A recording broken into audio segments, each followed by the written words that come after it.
Hi guys, good morning! Nag-prepare po tayo ngayon ng ating fried chicken. Ayan, 1 hour po yan na na-boil.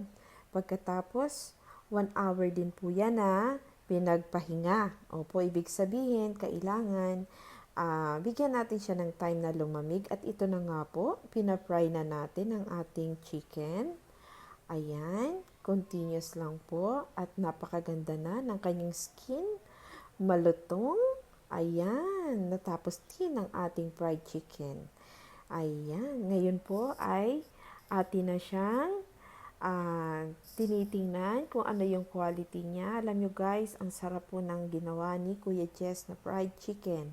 Bilib po ako sa kanya pagdating sa mga ganitong luto. Opo.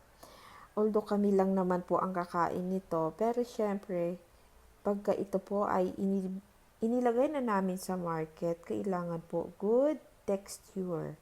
Opo, para sana ay magustuhan lahat ng ating customer. Salamat! Bye!